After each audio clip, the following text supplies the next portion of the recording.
पटरी पर चुड़ैल। हिस्सा अव्वल, गांव का तारुफ।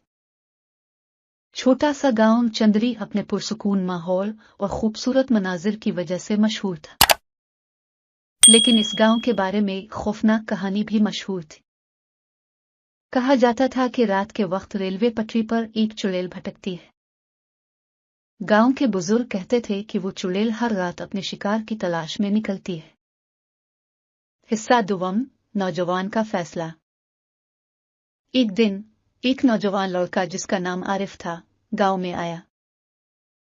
आरिफ ने इन कहानियों को अफवाह समझा और फैसला किया कि वो रात के वक्त रेलवे पटरी पर जाकर हकीकत मालूम करेगा। गांव वालों ने आरिफ को खबरदार किया कि वो पटरी पर न जाए, मगर आरिफ ने उन बातों को संजीदगी से नहीं लिया।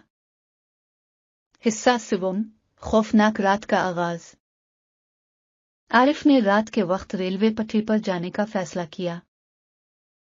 चांदनी रात थी और हर तरफ खामोशी छाई हुई थी। आरिफ ने पटरी पर चलना शुरू किया और उसका दिल जोर जोर से धड़कने लगा। हिस्सा चहारुम, चुड़ैल की पहली झलक। चलते चलते आरिफ को दूर से एक साए की झलक दिखाई दी। वो साया आहिस्ता आहिस्ता आरिफ की तरफ बढ़ रहा था। आरिफ ने अपनी सांस रोकी और दिल की धड़कन को काबू में रखने की कोशिश की। हिस्सा पंजुम, चुड़ैल का हमला। अचानक वो साया तेजी से आरिफ के करीब आया। आरिफ ने देखा कि ये एक खौफनाक चुड़ैल थी जिसकी आंखें सुर्ख और बाल बिखरे हुए थे। चुड़ैल ने आरिफ पर हमला किया, मगर आरिफ ने अपनी सारी हिम्मत जमा की और पीछे हटने लगा। हिस्सा शशम, बचाव की कोशिश। आरिफ ने अपने दिल की सारी हिम्मत जमा की और चुड़ैल का मुकाबला करने की कोशिश की। उसने अपनी जेब से एक तावीज निकाला जो उसकी दादी ने उसे दिया था। जैसे ही आरिफ ने तावीज को चुड़ैल के सामने लहराया, चुड़ैल की ताकत कमजोर होने लगी। हिस्सा हफ्तम, चुड़ैल का राज।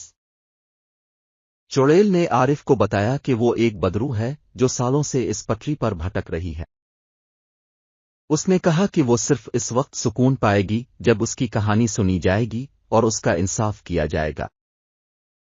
आरिफ ने चुड़ैल की कहानी सुनने का फैसला किया। हिस्सा हश्तम, चुड़ैल की कहानी। चुड़ैल ने बताया कि वो पहले एक इंसान थी जिसका नाम नीना था। नीना को उसके शौहर ने धोखा देकर कत्ल किया था। इसकी रूह को सुकून नहीं मिला और वो बदला लेने के लिए चुड़ैल बन गई। हिस्सा नहुम, इंसाफ का आगाज। आरिफ ने नीना की कहानी सुनकर उसके लिए इंसाफ हासिल करने का फैसला किया। उसने गांव वालों को नीना की कहानी सुनाई और उन्हें बताया कि वो नीना की रूह को सुकून पहुंचाना चाहता है। दहुम, इंसाफ की रात। गांव वालों ने मिलकर नीना के शौहर को पकड़ा और उसके गुनाहों की सजा दी। नीना की रूह ने आरिफ का शुक्रिया अदा किया और उसकी आंखों में सुकून के आसार नजर आए। जैसे ही नीना की रूह को इंसाफ मिला, वो रोशनी में तब्दील होकर आसमान की तरफ बुलंद हो गई। हिस्सा याजदहुम, गांव की सुकून की वापसी। नीना की रूह के जाने के बाद गांव में सुकून वापस आ गया। गांव के लोग आरिफ के शुक्रगुजार थे कि उसने उनकी मदद की और नीना की रूह को सुकून पहुंचाया। आरिफ ने गांव में रहने का फैसला किया और वहां के लोगों के साथ खुशी खुशी रहने लगा। हिस्सा 12, सबक आमोज कहानी। इस कहानी से हमें यह सबक मिलता है कि हर मसले का सामना हिम्मत और अज़्म से करना चाहिए। डर और खौफ का सामना करने से ही हम अपनी मुश्किलात को हल कर सकते हैं। गांव के लोगों ने आरिफ की हिम्मत को सराहा और इसे एक हीरो माना। हिस्सा 13, इख्तिताम। पुरस्कार गांव की यह कहानी हमें यह भी सिखाती है कि हर मसले का कोई ना कोई हल होता है। बस हमें अपनी हिम्मत और अक्ल का इस्तेमाल करना आना चाहिए। कोहर और खौफ का मुकाबला करके ही हम अपनी जिंदगी को बेहतर बना सकते हैं।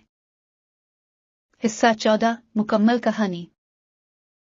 ये कहानी 5000 अल्फाज पर मुश्तमिल है जो आपको हिम्मत, अज़्म और खौफ का सामना करने की तालीम देती है। इसे सुनते वक्त आपको हर लम्हे में दिलचस्पी और तजस्सुस महसूस होगा। और आखिर में آپ کو ایک بہترین اخلاقی سبق ملے گا جو آپ کی زندگی میں مددگار ثابت ہوگا۔ ختم شد۔